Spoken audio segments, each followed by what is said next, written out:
Welcome back to another draft, friends, with me. So today we are getting with the times. I had some other drafts like in my recorded bank that I was gonna put up first, but I was like, meh, we'll actually do some Tarkir Dragonstorm drafts while they're brand new or pretty dang close to brand new. So we're doing some premiere drafts and we'll see what happens, you know. I looked at like a couple cards, you know, the classic ones that have been spoiled, but most of them are big and expensive and mythic rares and for commander and all that. So I'm pretty naive and uneducated when it comes to like what the best strategies are, and I figured that we would take the time to learn together. So let's get into it. We have Sage of the Skies as our rare. So whenever you cast a spell, if you cast another spell this turn, copy it. That sounds kind of cool. I do know like some of the general themes with the different colors, and like you're heavily encouraged in this set to pick one of like the three color groups or one of the two color pairings that are shared across two different three color groups. So for example, like Mardu and Jeskai both have white and red shared across them. So there's a lot of like good cards that can synergize if you want to do two colors instead of three and go just like white red. But with the white creature we have here, they're leaning more on like the Jeskai side of things because that's the colors that like really want you to double spell consistently every single turn without fail. And you know what? Like we're just doing what we do. We'll figure it out, and I don't know if that's the route we're going to take because we grabbed a really cool black and white uncommon that puts in a little more work than maybe it looks like on the surface. We also have the Unrooted Ancestor, which really likes to sit in like the Mardu version you build, because if you get a lot of cards that say mobilize, then you can sacrifice those 1/1 tokens that have to attack that go away at the end of the turn willy nilly to give the little 3/2 indestructible. One thing I like about this set, because I know people have been saying like Magic is speeding up a lot, especially if you're in like some of the other versions of play, not so much like limited or standard per se, but like historic commander, all that. Like a lot of people have been saying Magic is speeding up, but with this set, I don't really feel that. Like a 3/2 that does something still feels big. And like the biggest dragons in this set that you normally see are like 4/4s. There's like the one teamer one that's like a 6/5. And then yeah, there are like the big guys, like the mythic rares that me drafting so far, like I haven't seen a lot of people been able to whip them out. Like it's not common to see like big creatures in this deck, or in this set, I mean. And I guess that's kind of cool, but for those of you who are like coming from like more powerful sets, maybe just know that like that 5/5 I have is huge. And there aren't a lot of creatures that have a toughness like bigger than 5. So when I move my mouse to the right here, the little teamer dragon that's a 6/5, like he's teamer. He's supposed to be like the biggest of the big bads, as far as creatures go. Like teamer is known for having the big ones. So, you know, that's kind of the frame of reference we're in right now. And I'm kind of looking at what I want. It's like I could grab the Teamer Dragon and do like a rainbow deck and then have to grab like all these mana fixings and dual lands. Because like he is a really good card. But part of me was just like, I kind of want to like take it easy on myself and not worry about color fixing so much. And like a good solid removal spell is like a good solid removal spell. Like I don't know what else to say. And then here I was thinking about like the mobilized creature, but I figured maybe we'll just like double up on a good piece of interaction while we can find it. Because the mobilized creature was a common, so like we can probably find another one. And while we're waiting and we're grabbing like the scrap ends of pack one, I hope you're having an absolutely wonderful morning, afternoon, evening, or whenever it is that you find time to keep little old me company. It's nice to know, you know, that there are people out there who are still into this game because I think it's really cool. And you know, like everyone has different experiences and preferences, so this game goes through like its ups and downs for sure. Or at least it feels that way to a lot of us. Like there are sets we like more than others, but I think that this set across the board seems to be like a big winner. And for me, it's like Magic is just coming home, you know? Like we're getting back into like its roots and what makes the game great instead of all of like these sets that feel like they're a little more forced and like trying to appeal to other fan bases. Like it's kind of nice when Magic just allows itself to be Magic. It feels less like just game pieces with different advertisements on it, you know? Anyway, that's not to knock on some of the other cool like crossovers they've done because they are neat, but I like it when they're sprinkled in there instead of like the bulk of what we're getting. But anyway, I think we have a solid black-white base. I think it would be more advantageous for us to lean into red rather than blue, just because we have some pieces that are like sacrifice stuff and like mobilize things. So especially with our removal being sacrifice related, you know, I don't think there would be anything wrong with branching out into maybe like a different color, perhaps. Like we could go green and do the whole Absan thing if we wanted to, because like Endure's a good way to get tokens and do a lot of stuff. And our rare is the Clarion Conqueror. And I kind of like him. I think a flying 3/3 for 3 mana is like solid. I think that Yathan Road Watcher would also be a solid pick. I think the rhinos are pretty funny. I like them personally. It kind of feels like they do work, not just because of their ETB ability, but it's like they don't ever feel completely irrelevant on the board if they're out. If that makes sense. So like, yeah, if he comes back around, maybe we'll do Absan. I don't know. So we took one of the sieges, which is exciting. And now we're just shopping around. We have one unrooted ancestor already. The detainment would be a good piece of removal. Yeah, okay. I don't think the Nightblade Brigade would be like wrong here either, because like Death Touch with Mobilize is pretty good. I also don't think grabbing like the Jeskai Dragon would be wrong. It just means we'd have to look for more mana fixings like that dual land at the bottom that we're ignoring.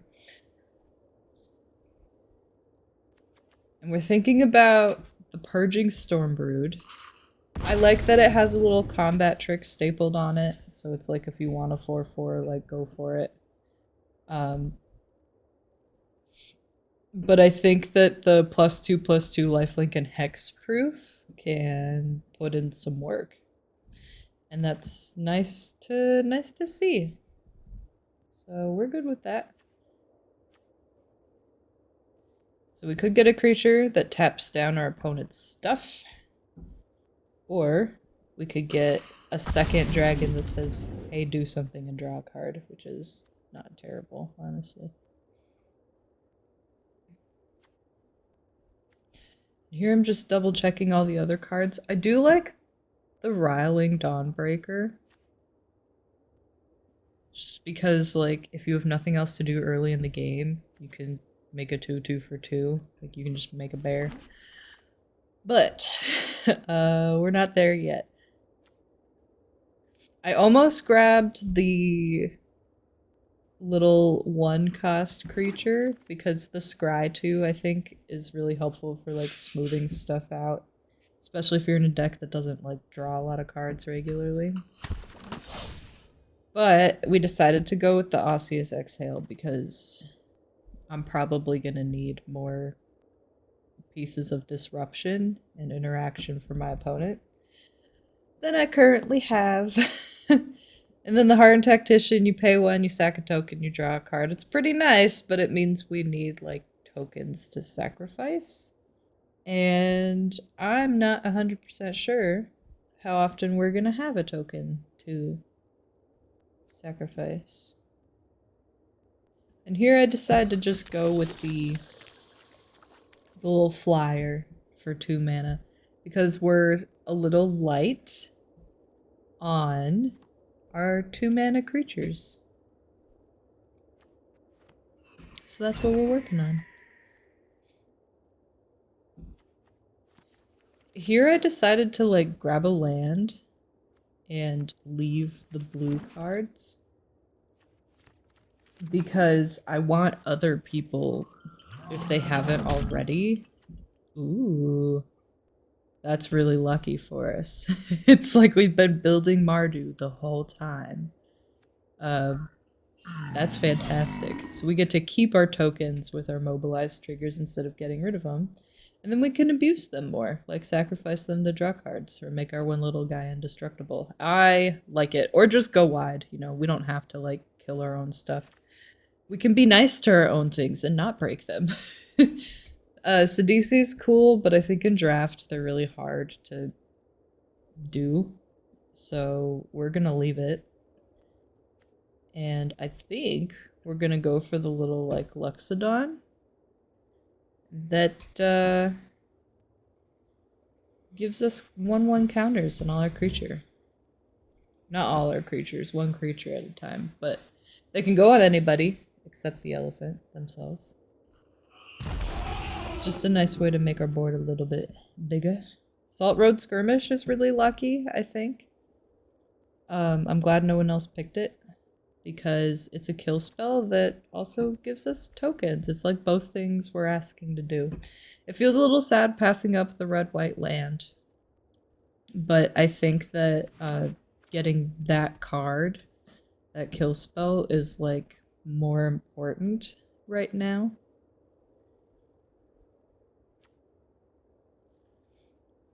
And I kind of like the Abzan dragon. Like, every time you play him, he just does a lot of work. But I don't think I want to splash green and red. So we're doing our best to just fill out our mana curve. Get some more nice little 2-drops. I actually like that. Roar of the Endless Song. That sounds great.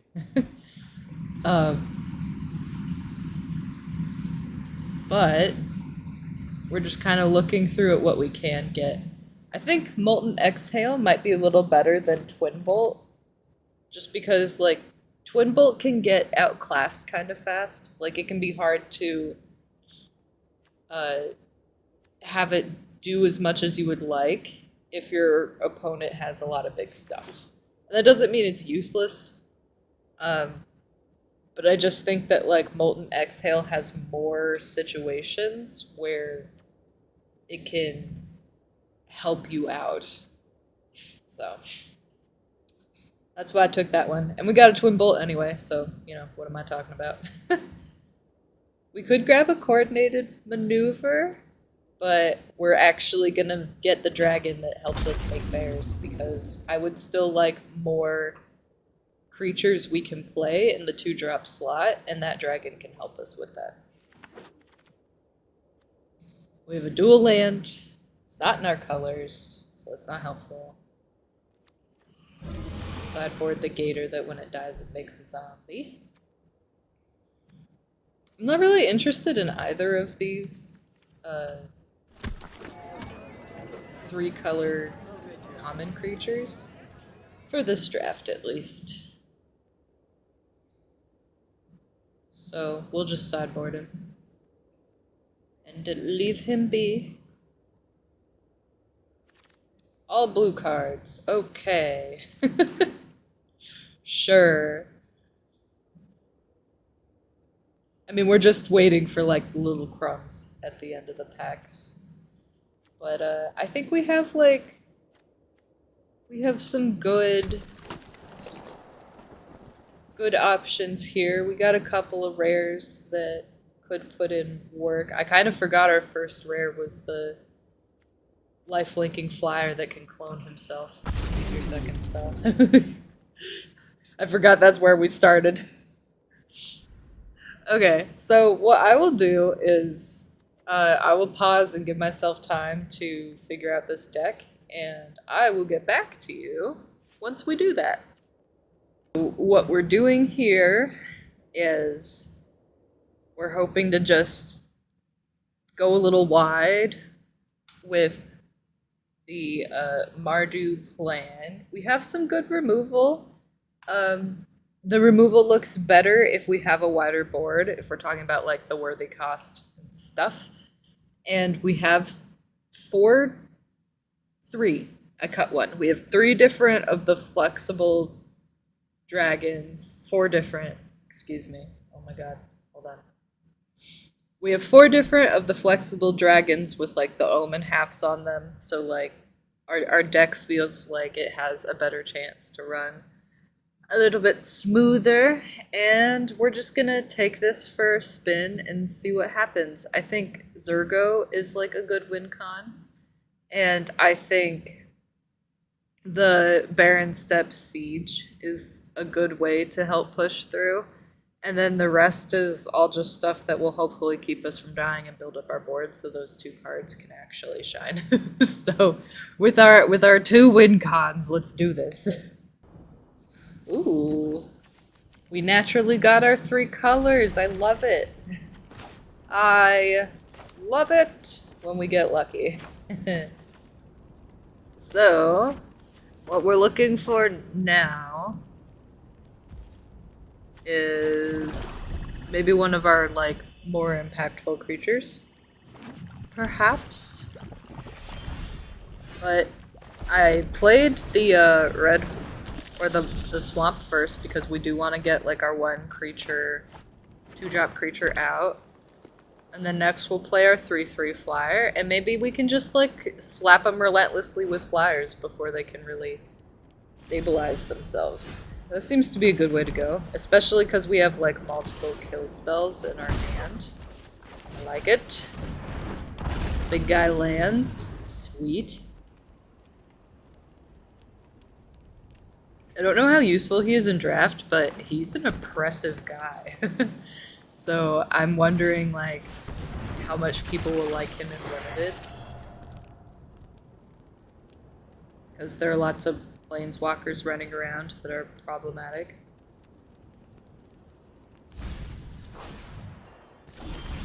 Okay. Got another land. We're up to 5. I think it'd be kind of a waste to like kill their 2/1 on the ground. I don't think that's like a good choice for removal. So my options are like, I could hold up my removal in case they play something bigger next turn. Just instant speed that stuff. Or I could like discard my land and then draw 2 maybe.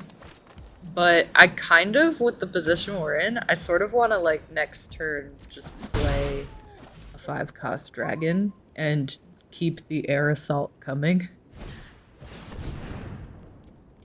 And now I'm really glad I held up my removal, because getting hit for 5 every turn by that isn't something I want.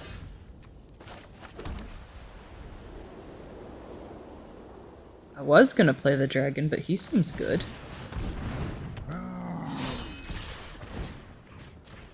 I think if you play the dragon, technically you get through for like 1 more point of damage, because he has haste.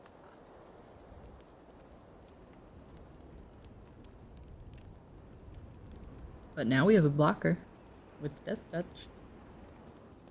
He's a problem.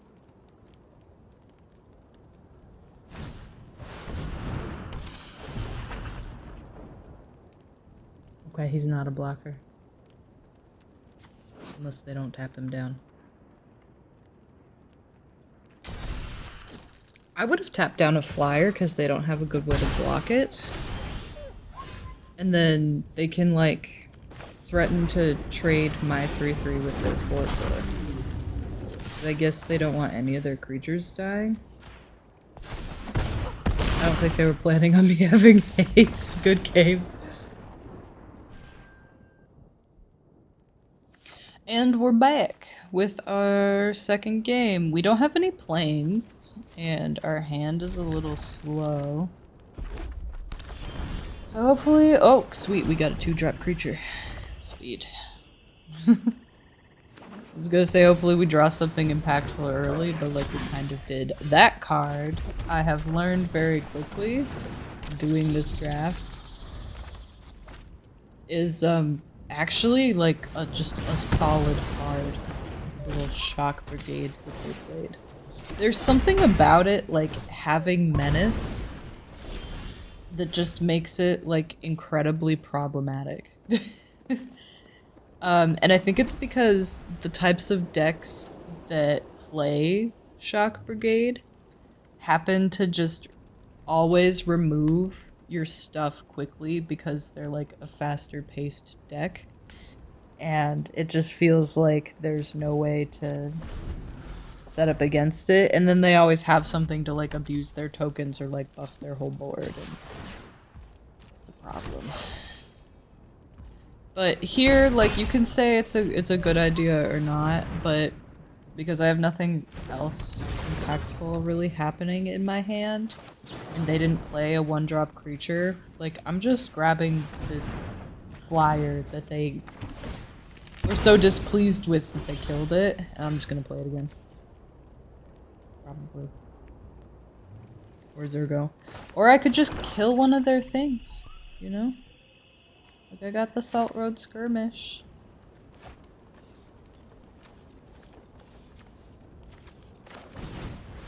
Okay, so here's the plan. I play the fly, right? And then I can give it lifelink and hexproof, and +2/+2, and I can take out their 3/3 creature unless they have a combat trick. And then we're pretty much toast. But we get a card out of their hand. And that might be helpful for us.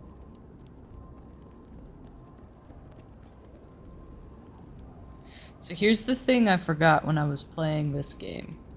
Is that the 3/3 has prowess. Because being a 3/3 wasn't good enough.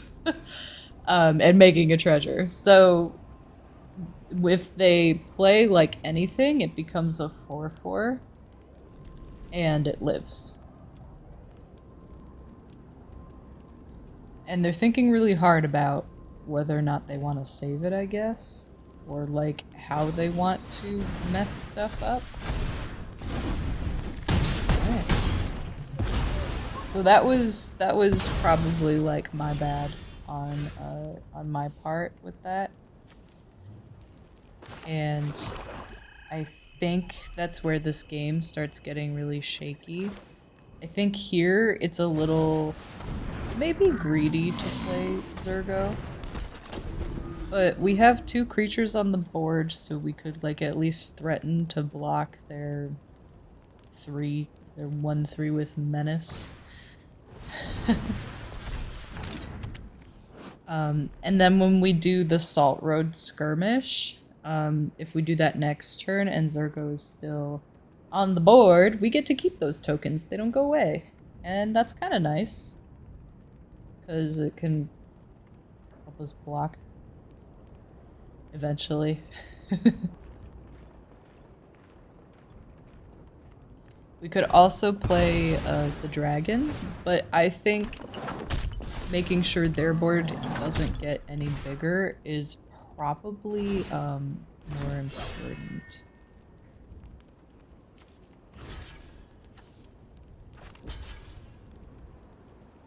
So here I'm thinking about like how to keep their board more under control, like lessen the damage. And I decide instead of double blocking the menace creature, we're gonna take out the monk with prowess while they're tapped out and they can't help that. And then here, I think it would be best to get rid of that creature.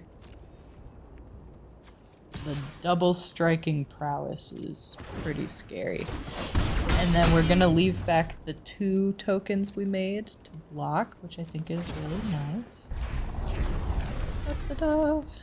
And now we have blockers of the chump variety. And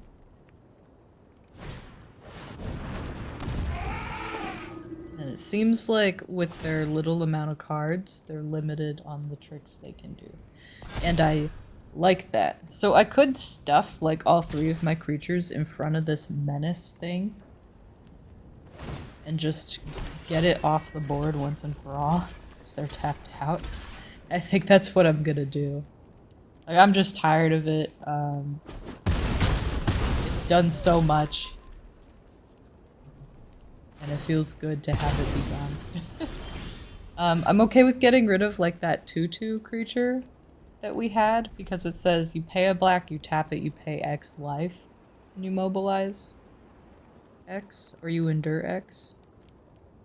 And I don't want to pay any life right now.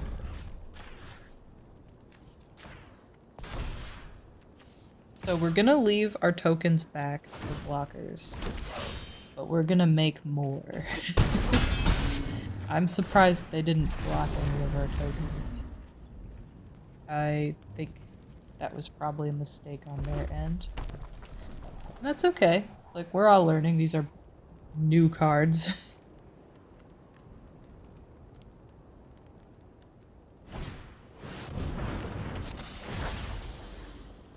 I'm glad we have a wide board because them tapping something down is like pretty scary for us. Now they have a 5/5. Okay. Ooh.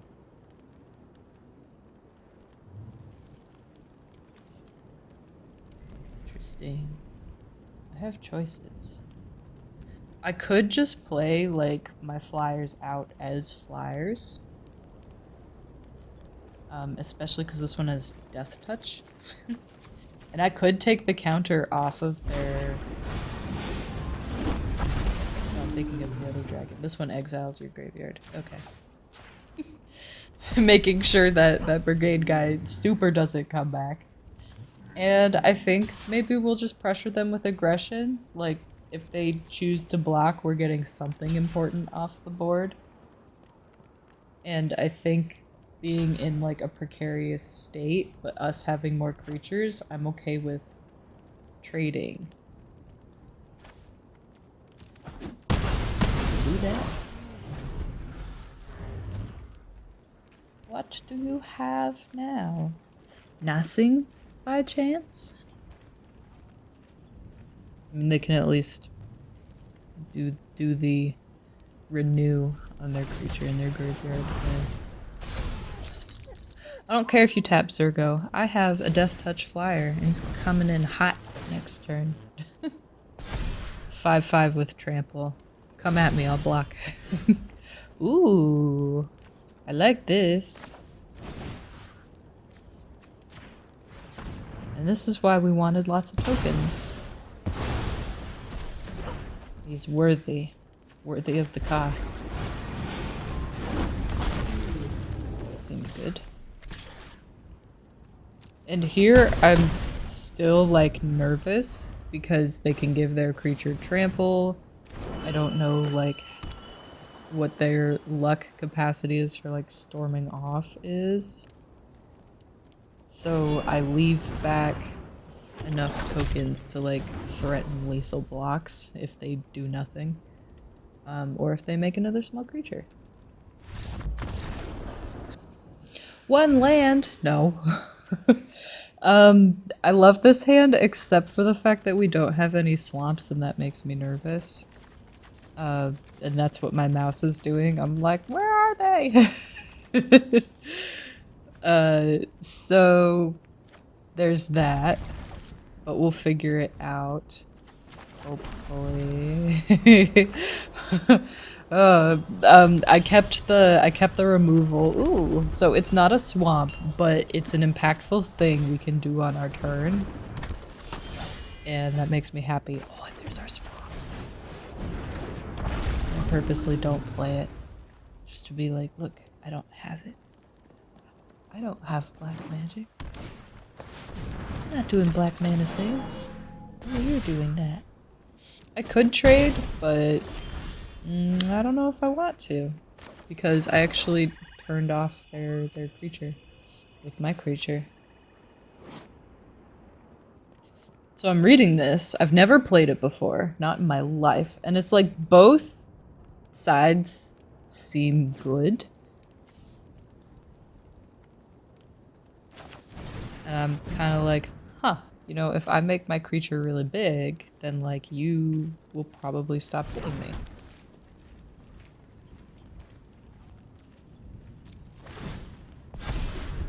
And I decided to go with the Abzone rather than Mardu, because I don't have like a way to like generate little tokens. So I'm not gonna have like a good way to like sacrifice my stuff all the time. And here it's like I could get my creature back, or I could kill one of theirs. And I think I just want mine back. Because them removing it tells me that, like, they do think it's a problem. And if they don't have, like, another way to remove it, then, like, maybe I can stabilize a little bit here. Ooh, I actually like seeing the Dawnbreaker right now. And I decide to go wider and, like, make a soldier and play the 3-2. Because the wider my board, like, the more counters everything gets, so the more power and toughness I'm actually putting on the board every turn by doing this.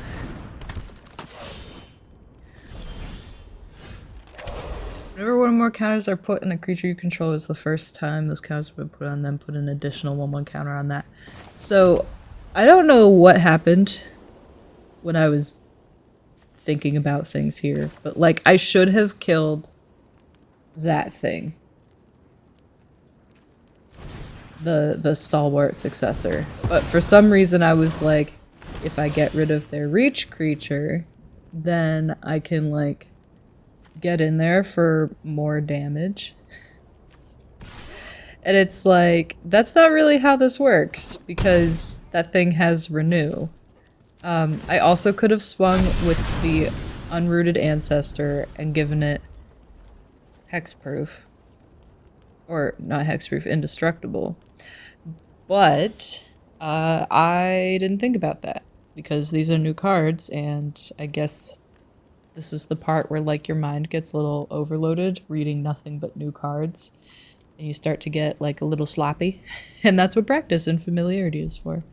So we're learning, but I think this is the part of the game where it's like I have no cards in hand and I just made a bad play. Like, they're probably gonna run me over now. So, yeah, because look at this thing go. Boom, boom, boom. And now their stuff is huge. So that's kind of scary. And then they're threatening to hit me here. I think one thing I could have done is just take the 4 and let my creatures get even bigger.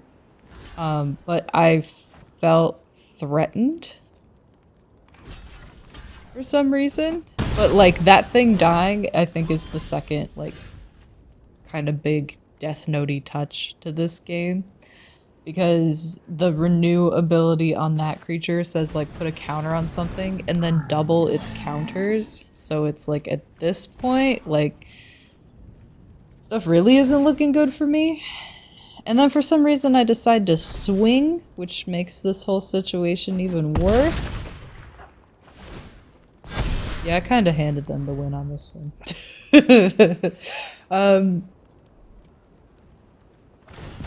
But that's okay. Like, learning, growing moment. Yeah, look how big that thing got. So the Stalwart Successor is a great card if you see it. And you're drafting with Absan and you have counters.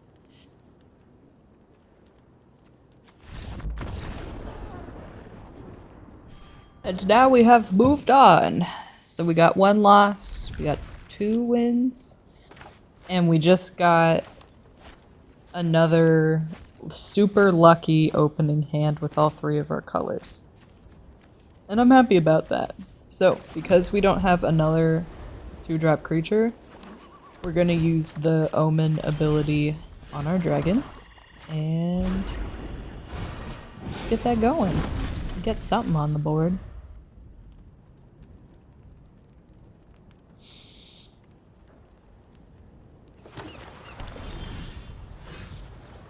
Alright, we got some piece of interaction. And we'll poke them. So I decided to play the Hardened Tactician. Because I think drawing cards could be useful. Although I don't really okay, never mind. I was gonna say like I don't really see the use in like getting rid of a token just yet. Because the board is like pretty clear. But now I don't have that choice to make.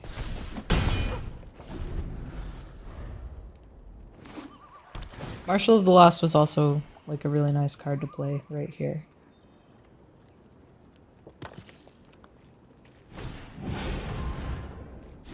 Drawing a card.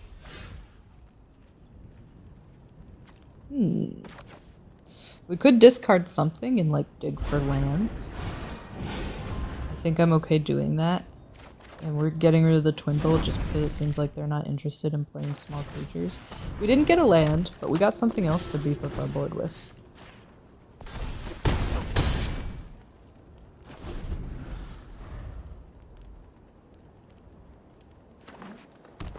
Okay. Okay. Block one of them. Sure.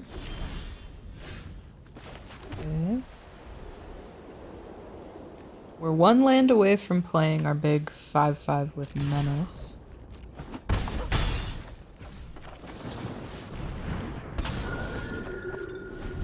And I know the little 2/2, we could like tap and use his ability because we have enough life this time. But just getting in there for the damage now, like before they can set up, pretty good.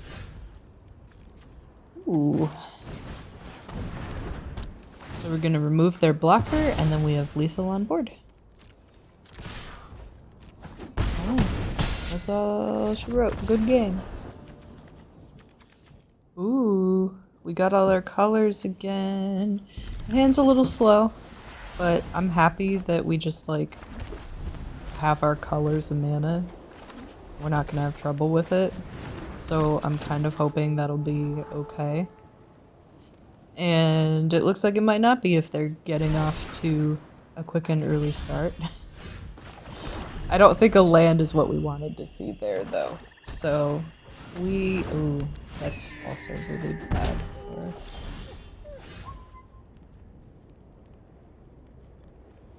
This is my first time seeing that card, so I'm just taking a minute to read it because, like, that card is, at least in limited, that card is nuts. But we're gonna play our little creature, our little life-linking flyer.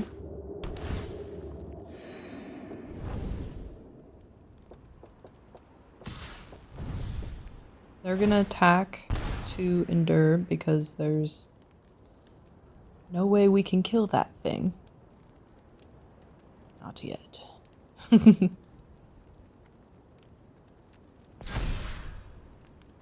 They choose to put a counter on it. I decide no blocks because if they have some silly little combat trick, like I don't want to lose my lifelink creature. I think I'd rather like hit them with it. And just get our life back, you know? Ah. And then I decide we'll make a bear. And I could have played nothing. Kept the dragon. Played it next turn. Had a vigilant flyer. And I understand that. They do not want me gaining life. And maybe that would have been better. But it's okay. You know, it is what it is. So I'm thinking if I want to attack or not. I'm like, sure, why not? Might as well get in there for 2. So the plan is with the Endure trigger on the stack, from the Sinkhole Surveyor, we use the Osseous Exhale and get rid of that thing before it gets any bigger. That's the plan anyway. And they're gonna make us discard a card. Sucks. Our hand was a little precarious. If we draw land, we can play the 5/5 with Menace, though. So here we go, with it on the stack before it gets bigger. We'll kill it. We don't have a dragon to gain 2 life, since I used the dragon to make a bear. And then I'm like, why not? We might as well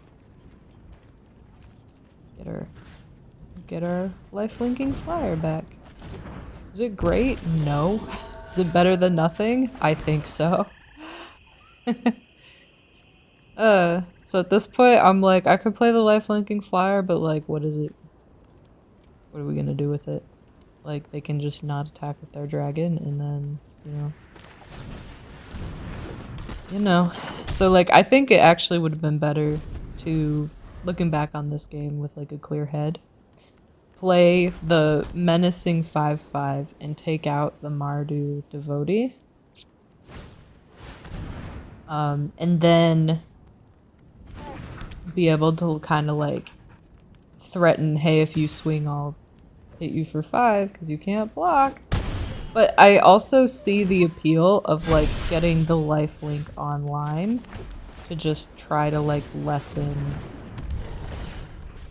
the like damage we're having. So here we go.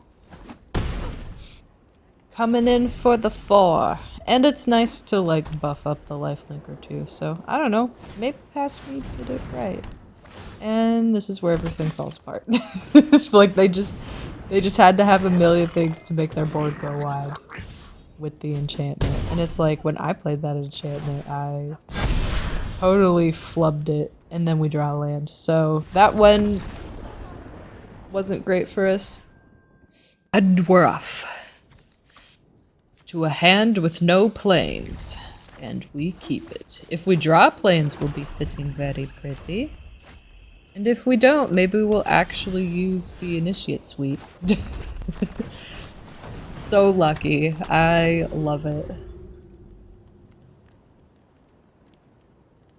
So we play our little 2/2.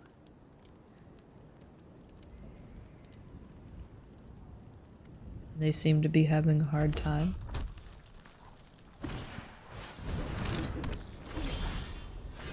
Okay.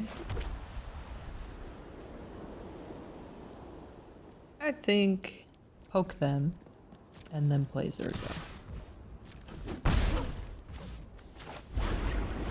Okay. I'm not sure why I wouldn't play Zergo, but okay. I think what I'm doing is I'm like, maybe I'll wait and play Zergo when I have like 5 mana, because then I can play him and use the Purging Stormbrood to like keep him safe. give them that hexproof. But it's like you're kind of asking for a lot because you're asking specifically to draw planes and you don't have one.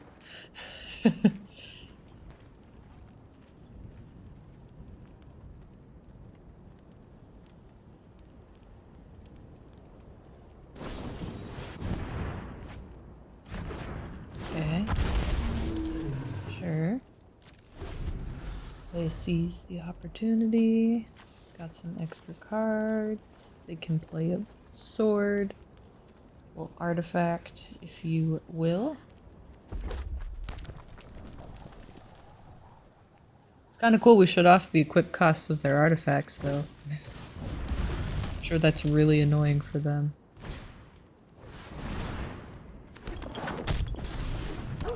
They still found a way to get around it. Look at that. Okay. Just play Zergo, girl. Just do it. Oh, I guess we'll see how they block, huh? Okay. I'm totally fine, like, making the trade with their monk. And just keeping their board clear. Because if they have a clear board, they can't overrun us, go around us. So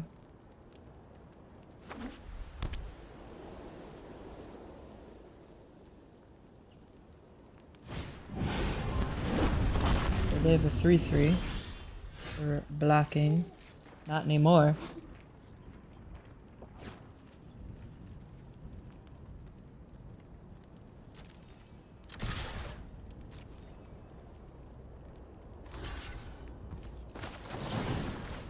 Mm-hmm.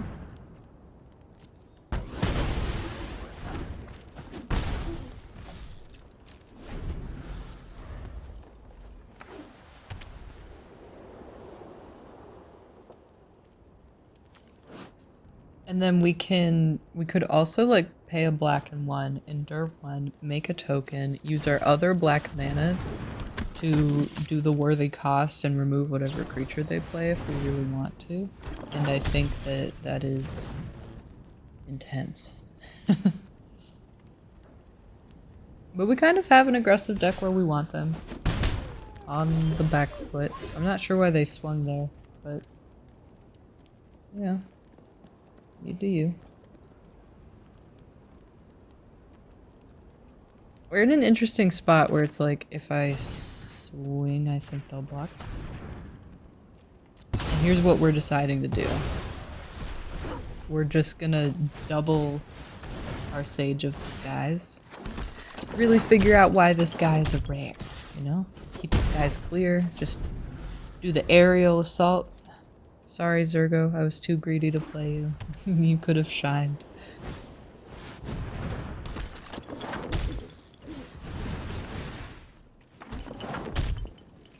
Okay, we made another monk. They still can't attach their equipment because of my dragon. Which is probably the definition of brutal. Down to 1, we go up to 24. And I want to get rid of their creature that gives them a chance to gain life. Just because I think that's one of their only ways out of this. And we did it! Good game!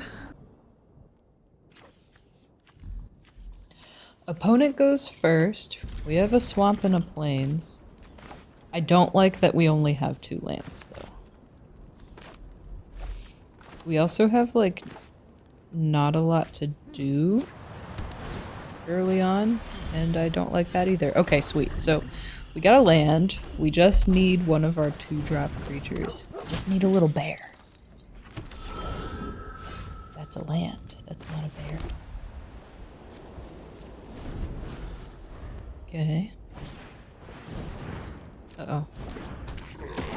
This is stacking up quick. I got that wide board. Okay, it's not a bear. But it's something. We're gonna play him.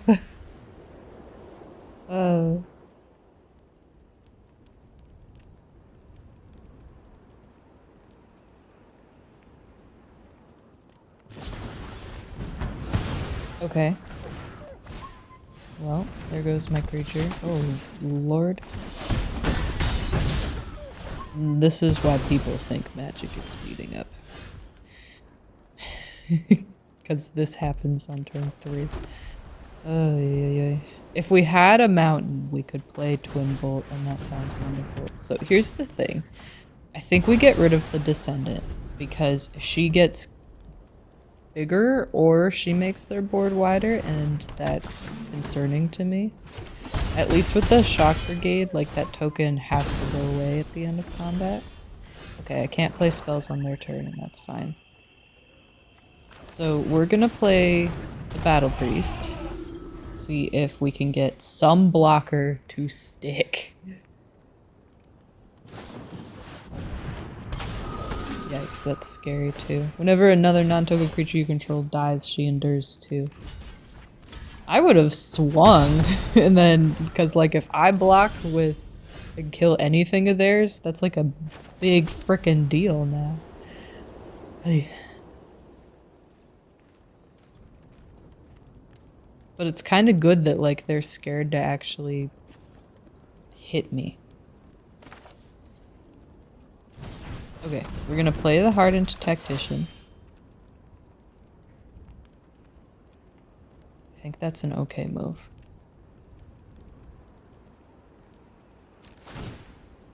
He gets a counter. I don't know why I'm attacking. Oh, okay.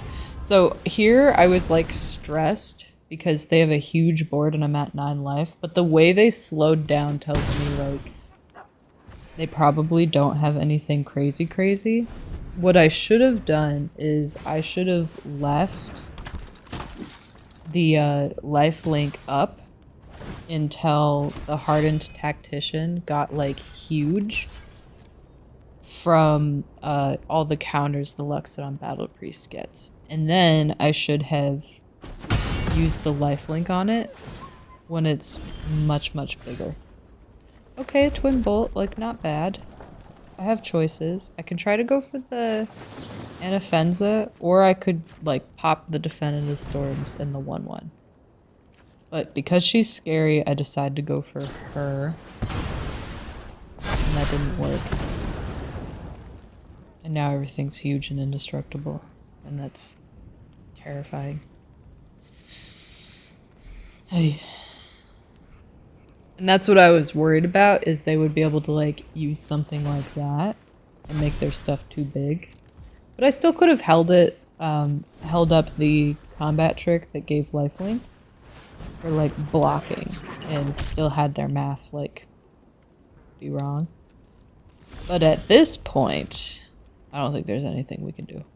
We needed a spell there, and we got not a spell. So I played the card wrong. I probably could have held on longer. But my problem here is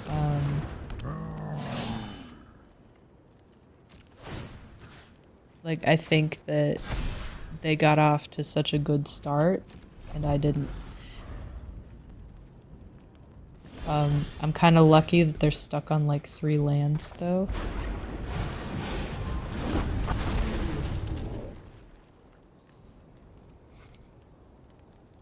But I really should have held up the life linking.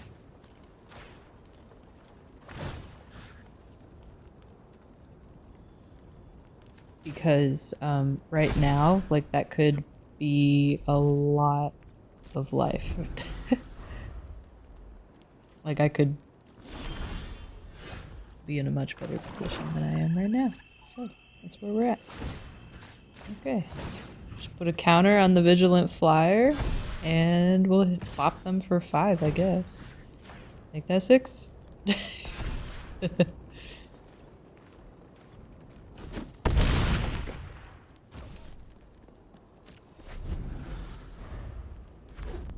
And they got a land.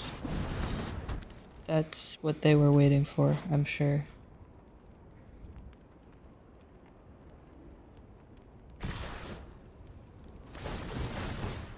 Okay. So many tokens. See, if I had the lifelink right now, I could gain a 7 and like totally throw off their math.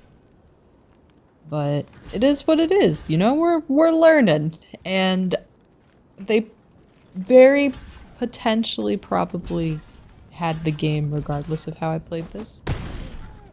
Just the way our draws stacked up against each other. But who knows, I could have like bought myself a turn and maybe figured something out. So there you go. That's it. That's the third loss. Here's the deck one more time. We got 4 wins and 3 losses as our official record, which means we won more than we lost in a brand new set. So that's really exciting, and it was really fun. I am a big fan of this set, and I hope you are too. So, with that, I would like to thank you one more time for being here, keeping me company. And if you want to see more, you know, you can do the classics everyone shoves down your throat. So you can like or subscribe. They're free, I promise. And then if you want something that's not free, you can get double the videos. And every time I upload here, I also upload to my Patreon. So for all of like $3 a month, you can hang out with me twice as often. So with that, I will sign off officially, and I will see you next time. I'm doing a brand new draft.